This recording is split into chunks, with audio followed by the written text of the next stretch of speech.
जय श्री राम। प्रभु की कृपा भयो सब काजू, जन्म मार सुफल बाजू। आज भगवान श्री सीताराम और श्री हनुमान जी महाराज के चरणों की कृपा और उनके चरणों के आशीर्वाद की सेवा के परिणाम स्वरूप हमारे नाथ नगरी बरेली में सबसे पहले तो इस स्थान का परिचय दे दूँ। महाराज जी, आपका नाथ नगरी बरेली में स्वागत है। और आज हमारी नाथ नगरी बरेली में श्री आदरणीय हमारे बड़े भाई श्री महेश योगी जी आए हुए हैं श्री अयोध्या धाम से। महाराज जी, ये श्री हनुमान धाम संगम अस्पताल है। यहाँ अब तक हमने अपने जीवन में पहली बार जो चीज़ विशेष देखी है, यहाँ 108 श्री रामचरितमानस के पाठ निरंतर लगभग 20 अगस्त से 6 दिसंबर तक हुए हैं। और आदरणीय बड़े भाई डॉक्टर ब्रजेश यादव जी का ये श्री हनुमान धाम हॉस्पिटल तैयार हो रहा है, जिसमें हमारे संकल्प को भी एक बहुत विशेष तरह से आशीर्वाद मिला है श्री सीताराम जी का कि हमारे ये जो 1101 श्री हनुमान स्थापना संकल्प है, उसके अंतर्गत जो 2018 में हमने हनुमान जी के जन्मदिन पर स्थापनाएँ कराई थी, वो एक साथ 3 स्थापनाएँ कराई थी। कुछ प्रेरणा ऐसी मिली कि 3 के गुणांक में हम हर साल स्थापनाएँ कराते चले गए। 18 में 3 कराई, 19 में 6, 21 में 9, 22 में 12, 23 में 15, 2024 में 18 मूर्तियाँ एक साथ अलग अलग जगह। अब ये संकल्प के हिसाब से वैसे 8वां साल है, लेकिन 3 के गुणांक में 7वां साल है, तो 3 7 21। अब हमें 21 मूर्तियों की स्थापना करनी है। तो आप ये देख सकते हैं, ये इन सब हनुमान जी ने लगभग 38 ये हनुमान जी के विग्रह हैं सिंदूरी, इन्होंने श्री रामचरितमानस का जो है पाठ श्रवण किया है। तो फिर मैं आपको नाथ नगरी बरेली की तरफ से और हमारे हनुमान जी महाराज की तरफ से, डॉक्टर साहब की तरफ से आपका स्वागत करता हूँ बरेली में। और आपका प्यार और आशीर्वाद हमें अयोध्या जी में प्राप्त हुआ। आपके बारे में थोड़ा सा बता दें कि आप अयोध्या जी से हैं। आप कई शिक्षण संस्थाओं में पहले प्रोफेसर थे, फिर डायरेक्टर रहे, और आपने लगभग 100 से ज़्यादा वर्ल्ड रिकॉर्ड अपने नाम किए हैं। और लगभग एक सांस में 13,000 डुबकियाँ अयोध्या जी में सरयू जो नदी है उनमें 13,000 डुबकियाँ लगाई थी एक सांस में। तो ऐसे कई विश्व रिकॉर्ड आपके नाम हैं। महाराज जी, मैं ये चाहूँगा कि हमारे संकल्प के बारे में आप थोड़ा आशीर्वचन दें, फिर हमारे बड़े भाई डॉक्टर ब्रजेश यादव जी के बारे में आशीर्वचन दें, और कैसा आपका अनुभव रहा थोड़ा बताएं। आज अयोध्या की भूमि से नाथ नगरी बरेली में आने का जो शुभ अवसर मिला, और मैंने देखा कि एक चिकित्सक और एक चिकित्सालय में हनुमान जी का जो वास है, यहाँ पर जो सकारात्मक ऊर्जा व्याप्त है, ये विलक्षण है, अद्भुत है।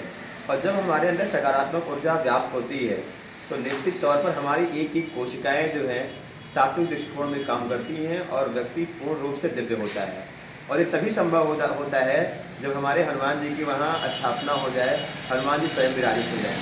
जब कल मेरा इस जो है चिकित्सा मंदिर में, मैं तो मंदिर ही कहूँगा क्योंकि जहाँ पर स्वास्थ्य की सेवा हो, ज्ञान की सेवा हो, हमारे यहाँ सब मंदिर ही होते हैं। तो इस चिकित्सा मंदिर मेरा प्रवेश हुआ और मैंने देखा कि इस भूमि पर 108 बार श्री हनुमान जो है रामचरितमानस का पाठ हुआ है। तो शायद ये इस धरा का एक विलक्षण कार्य था, एक अद्भुत कार्य था। और जैसे भारत के ऋषियों ने, चाहे वो महर्षि सुश्रुत जी रहे हों, चाहे महर्षि चरक रहे हों, चाहे महर्षि धन्वंतरी रहे हों, चाहे महर्षि जो है पाणिनि रहे हों, इन लोगों ने योग को, आयुर्वेद को, चिकित्सा को जिया। और जिया कैसे, उसका जो बेस था वो केवल था धर्म और आध्यात्म, उनकी साधना। तो उस साधना का वैभव यहाँ दिखाई पड़ रहा है, भारत के ऋषियों का ऋषित्व दिखाई पड़ रहा है। तो निश्चित तौर पर यहाँ पर श्री हनुमान जी का पूर्ण वास है। और वास हो क्यों ना, जब हमारी इतनी बड़ी बड़ी संकल्पनाएँ हों। ये हमारे नीलकमल जी ने इतनी बड़ी संकल्पना ले ली। हमारे यहाँ मानस में जो है हम लोग रात उसमें गाते हैं तो जो हनुमान चालीसा में कि नासय रोग हरय सब पीरा, जो सुमिरय हनुमत बलवीरा। हनुमान जी के नाम का स्मरण करने मात्र से शरीर की सारी व्याधियाँ खत्म हो जाती हैं, व्यक्ति आरोग्य हो जाता है, दिव्य हो जाता है। और फिर कहा गया कि जो 100 बार पाठ कर कोई, छोटे बंद महासुख होई। जो 100 बार हनुमान जी की चालीसा का पाठ करता है, उसकी सारी व्याधियाँ दूर हो जाती हैं और वो महानतम दिव्यता को, महानतम श्रेणी को प्राप्त कर लेता है। और जो हनुमान जी की 108 क्या 11 से विग्रह की स्थापना करे, तो ये कल्पना से परे है। और ये साधारण शक्ति की बात नहीं हो सकती है, ये निश्चित तौर पर कोई असाधारण शक्ति है जो आपसे काम कराती है, अर्थात वो श्री हनुमान जी महाराज जी हैं। जब श्री हनुमान जी महाराज हमारे हृदय में अवतरित होते हैं तो हमारे अंदर नई नई संकल्पनाएं, नए नए अंकुरण प्रस्फुटित होते हैं और वह व्यक्तित्व बन करके समाज का वाहक होता है। इसलिए ये भारत की भूमि है और भारत की भूमि पर इतनी दिव्यता है। हम ऋषियों के संतान हैं, हम देवताओं के संतान हैं, तो हम सबकी जो है शक्ति असाधारण है। और अपने असाधारण शक्ति को पहचानना चाहिए। और पहचानने के बाद जैसे आज हमारे नीलकमल जी कर रहे हैं 11वें रुद्र की 1100 विग्रह की स्थापना करने के लिए, ये साधारण प्रकल्प नहीं है।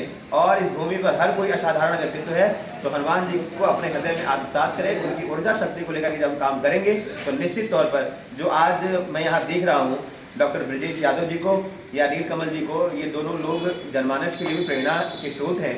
और आज मैं पूरे भारत के चिकित्सालय में भ्रमण करता रहता हूँ, लेकिन जो दिव्यता की अनुभूति, जो सकारात्मक ऊर्जा आज मुझे इस श्री हनुमान जी सभा हॉस्पिटल में दिखाई पड़ा है, ये एक प्रेरणा का पुंज है। और जनमानस को, देश के सारे एम्स को, सारे जो है बड़े बड़े हॉस्पिटल्स को, डिस्ट्रिक्ट चिकित्सालय को, इस सबको प्रेरणा लेनी चाहिए कि अगर वहाँ पर हमें सकारात्मक दृष्टिकोण में सारे पेशेंट को सही करना है, उनको केवल दवा नहीं दुआओं की भी आवश्यकता होती है, तो वो निश्चित तौर पर हनुमान जी की ऊर्जा को आत्मसात करें और वहाँ के इन्वायरमेंट को सकारात्मक बनाएं। तो निश्चित तौर पर जो हमारी मरीज आते हैं, जो हमारे यहाँ दुखी लोग आते हैं, वो आते ही उनके दुख के भाव सुख में परिवर्तित हो जाएंगे और उन्हें सुखानुभूत होगी। और ऐसे में वो आरोग्य होंगे, दिव्य होंगे। और जो आप स्थापना कर रहे हैं, इससे जनमानस, जैसे अभी बहुत सारे लोग ना, माता दुर्गा जी हैं, गणेश जी की प्रतिमा बनाई जाती है, 9 दिन पूजा करने के बाद वो विसर्जित कर दिए जाते हैं। उसके बाद 9 दिन तो हमारे अंदर भक्ति की पूर्ण भावना होती है, फिर धीरे धीरे खंडित होती है। लेकिन जो आप काम कर रहे हैं, जहाँ हनुमान जी विराजित हो जाएंगे, हमारी पीढ़ियाँ आएंगी जाएंगी, लेकिन हनुमान जी का प्रादुर्भाव वहाँ रहेगा, ऊर्जा का प्रादुर्भाव रहेगा, वहाँ पर सकारात्मक शक्तियों का संचरण रहेगा। और इससे केवल आज तो आप एक निमित्त बन रहे हैं, बीजारोपण कर रहे हैं। आने वाले समय में हनुमान जी की ये सारे धर्म स्थल एक वटवृक्ष के रूप में पूरी वसुंधरा को ऊर्जायमान करेंगे, सकारात्मक ऊर्जा लोगों में प्रविष्ट होगी। और ये साधारण प्रकल्पना नहीं है। इस उद्देश्य को लेकर के, इस आपके भाव को लेकर के, इस संकल्पना को लेकर के नई पीढ़ियों में एक नई ऊर्जा जागृत होगी। और आने वाले समय में भारत का युवा ऐसे ही पुरुषार्थी होगा और हर भारतीय युवा धर्म के क्षेत्र में कल्याणकारी, मंगलकारी भाव को लेकर के राष्ट्र के लिए काम करेगा। और जिस तरह से भारत के ऋषियों ने ज्ञान सत्ता के बल पर, योग सत्ता के बल पर, धर्म सत्ता के बल पर भारत को विश्वगुरु बनाया, भारत को सोने की चिड़िया बनाई, ऐसे आप सभी से प्रेरणा लेकर के हमारी नई जनरेशन भी आगे कार्य करेगी और भारत को एक नई दिव्यता प्रदान करते हुए एक नए भारत का जो लेकर के भारत को पूरा विश्वगुरु में स्थापित करेगी। ऐसी मेरी मंगल कामना है। इस महनीय कार्य के लिए आप सभी को बहुत बहुत शुभकामनाएं। यहाँ पूरा डॉक्टर साहब का पूरा हॉस्पिटल, पूरे हमारे जितने भी सब भाई लगे हैं, आप सबको बहुत मंगल कामनाएं, बहुत शुभकामनाएं। मैं अयोध्या की धरा से श्री हनुमान जी से प्रार्थना करता हूँ कि आप सभी दिव्य हों, आरोग्य हों और ईश्वर कार्य में अपनी पूर्णता को प्राप्त करें। जय श्री राम। जय श्री राम। महाराज जी, इस बार हनुमान जी का जन्मोत्सव 12 अप्रैल का है, दिन शनिवार 2025। तो इस बार हम अपने संकल्प के अंतर्गत अलग अलग 21 स्थापनाएं कराएंगे। तो मैं ये आशीर्वाद भी चाहता हूँ कि आपके आने से ये मार्ग जो है ये सफल भी हो गया कि हमारे भैया का सुगाद कठिन जगमाई, हनुमान जी का नाम लेके स्मरण करिए। हनुमान जी के कार्य में बाधा होगी ना रुकावट होगी। बहुत बहुत धन्यवाद। जय श्री राम।